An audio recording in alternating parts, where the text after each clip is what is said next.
Hey guys, welcome to February Patreon Stationery Club packing time. This is for Jem and Cozy Stationery Club, and we make a variety of stickers, sticky notes, as well as art prints for monthly rewards. I don't know why I just said we when it's just me.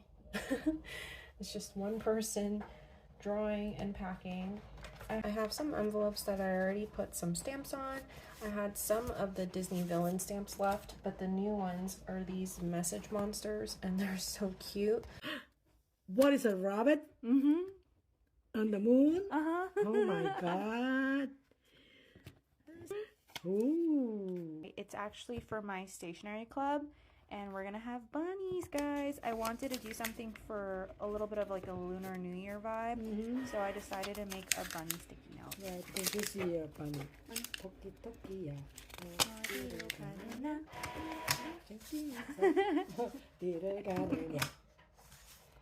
Okay.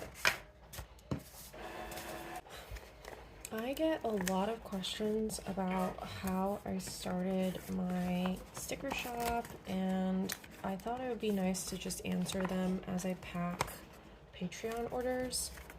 So I started my sticker shop for fun back in 2021. I think I was starting to design things at the end of 2020, and then I really wanted to learn digital art, so I invested in an iPad and downloaded Procreate. It only cost $10, so that was always amazing to me that an app that's so robust had only a $10 fee. So I kind of just jumped into digital art very quickly from that point on and try to learn my style. And I've always done a little bit of watercolor and acrylic art. So I already had designs that I knew I wanted to transition into stickers and other stationery products. I started with stickers because they were the easiest to produce. You could outsource them really easily through a company, or you can invest in a cutting machine like a Silhouette or a Cricut. And I started off with a Cricut Maker 2, I believe. I have to look it up, guys. I can't remember the name. But right now I have the Cricut Maker 3, and that's a lot more powerful and cuts a lot better. At the time, I was working in healthcare, and I really liked the field that I was in, and I was working with children. So it was super fun, but it was also really, really tiring. And something that was really frustrating about it was that there was really no chance of me getting any kind of raise in that field, because what we make as therapists is dictated by insurance. So that was kind of a really big frustrating point for me, especially because I had gone to grad school and studied a lot to get into that field. And it was just really disappointing to find out that I had already hit a ceiling with how much I could grow in the field, and having more experience wasn't going to change that. So that was already kind of in the back of my head. But again, I liked my job, so it wasn't that big of a deal. And I started to post videos on TikTok of me just making stickers, drawing things, showing my process on Procreate, and packing some small orders I started getting on Etsy. I didn't go in with the intent to do art full time by any means. I thought it was just going to be something fun and creative for me to try. But in the back of my mind, I definitely had thoughts like, what if I did do this full time? Like, how cool would that be if I had enough followers, or if I grew enough that that was an option? So I was definitely dreaming about it. I just didn't think it was gonna happen. So I'm posting, I'm consistently making small sales eventually, nothing major, and still working. And then towards the end of 2021, I noticed that I was getting a lot more sales than usual, and I thought it was because it was the holidays, because it was around November, I think, the sales started going up. And even during Halloween time, I noticed I was getting more traction. I thought it was going to slow down after the holidays, and then I waited through January and noticed that it wasn't slowing down. So I was really excited, but I definitely didn't know like what I was doing, or like I wasn't thinking, okay, I'm gonna try to quit my job or anything like that. But it was really cool to see that I had more followers and just more of a consistent audience and sales. Then I did this thing as a challenge in January where I decided to post on TikTok 10 times a day.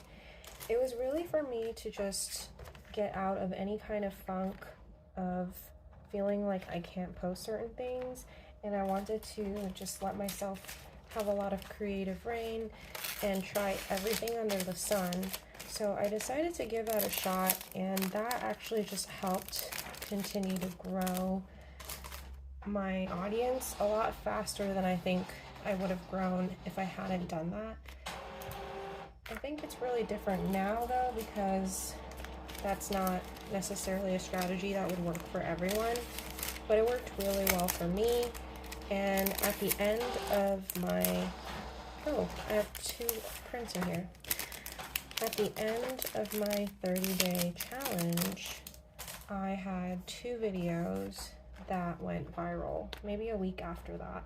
So that was really cool. There was a lot of good buildup and a lot of engagement, and I learned so much from that experience. So once the videos went viral, I actually had to work through the weekends and in the evenings outside of my normal work hours to keep up with orders. It was a really big boost, and I wasn't expecting it. It was actually very stressful, but it worked out really well because my sister was available to help, and so was my boyfriend. I had to make a lot of quick changes for Jem and Cozy to make sure that I was getting everything done, especially with getting mail out at a certain time. I had to extend my processing time to make sure everyone knew that orders were going to be delayed. But yeah, it was just such an amazing experience when I think back on it, and that really boosted everything for me. My audience, my sales, everything. And after that, I decided to take the leap and quit my job so that I could try doing art full time. And here I am a year later still doing that. Honestly, I'm kind of just mind blown every time I think about it, because a fear that I think most small businesses have is that what if you just don't have enough sales? Like, what are you gonna do after that? And it's a really scary feeling after you've committed a lot of time and effort into something.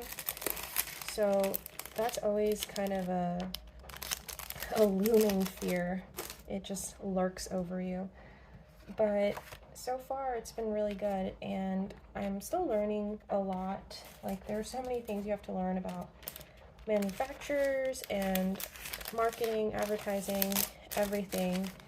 And over time I've really learned that art is a very small part of being a full-time artist. A lot of it is marketing like this, posting content for people to find you, and being open to just filming and trying different things. I want to say that most people who have had success on social media are going to be people like me who had videos that went viral and then really helped push their content out to the audience that they were looking for. But I realized over time that it's really okay if you don't have a large audience. If you have a consistent group of people who are interested in your content and they are engaging with you and commenting, asking questions, and you're engaging back, that is the most important part, because I have videos that will have like less than 1,000 views, but a bunch of people will be asking me about the products that I talked about in that video for the first time. So how many people who are watching is not actually as important as the connection that you're building with people.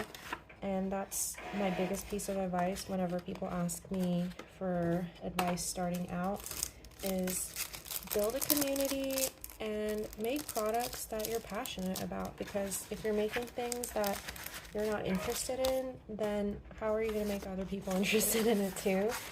So that's like something really joyful about my work, is that everything I create is silly or snarky, or it's supposed to like support your mental health. So it's all stuff that I'm passionate about, and I enjoy talking about those things. So it works out really well, and I feel like I've made a lot of friends and customers who are interested in the same things.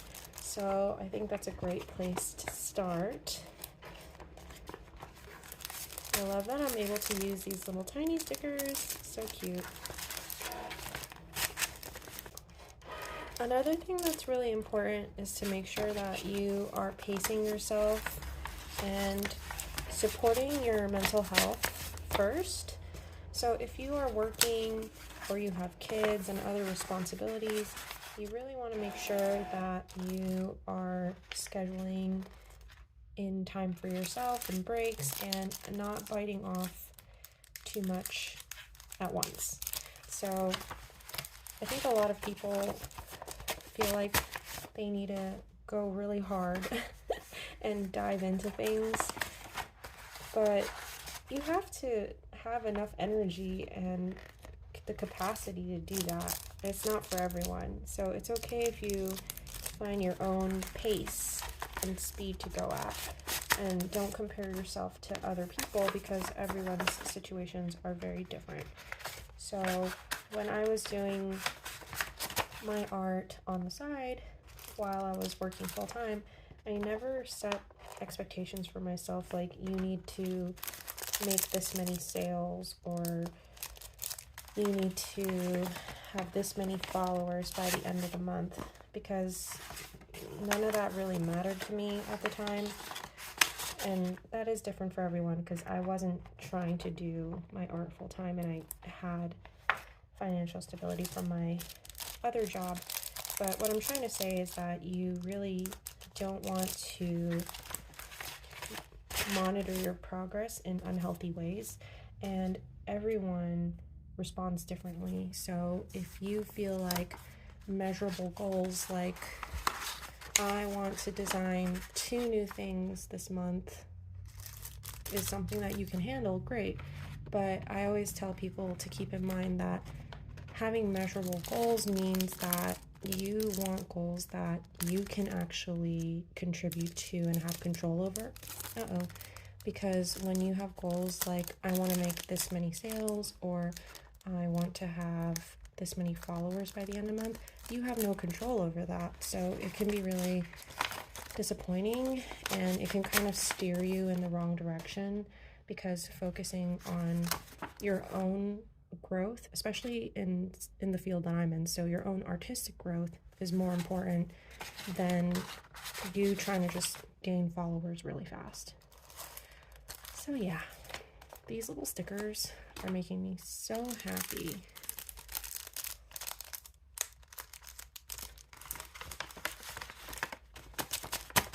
Okay, it is the next day, and I am packing some orders so that I can head out and take a lot of the stationery club mail out with me. So I keep wanting to say sticker club, since I recently switched it to stationery club, since I have sticky notes. So that is why I changed it to stationery club, but every time I try to say it, I always want to say sticker club. Vicky left me this really sweet note saying, I can't get over these adorable stickers. You are doing an amazing job. Thanks so much, Vicky. I'm going to add 2 tiny little mini stickers in here.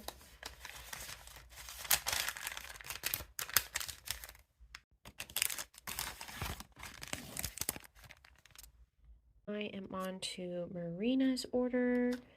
and they got one of my little moon bats, as well as one of my favorite stickers, the Free Hugs cactus with the little stabby, as well as my uh-oh error 404 brain not found. And they picked up 2 sticky notes, including the censored "you're doing a job," and they also picked up one of my dreamy crystals, but they got the grade B one, which means it has just minor imperfections to it.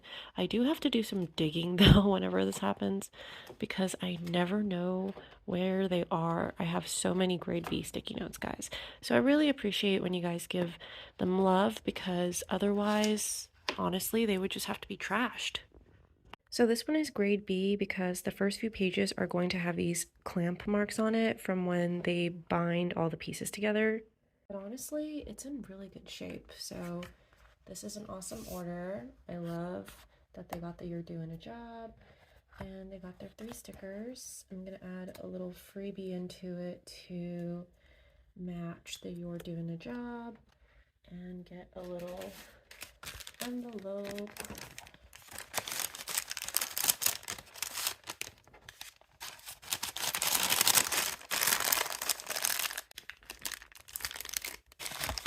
That is going to Marina. So thanks so much, Marina. I think this is going to be the last order I pack for this video. This order is for Sage, and I love the way that your name is spelled. You got a lot of stickers, including my "you got this," as well as my "deck off" bookmark. It's so weird getting used to filming horizontally because I'm used to filming a lot of short videos for Reels and TikToks. So I am kind of centering myself, if you guys have noticed. Throw kindness around like confetti.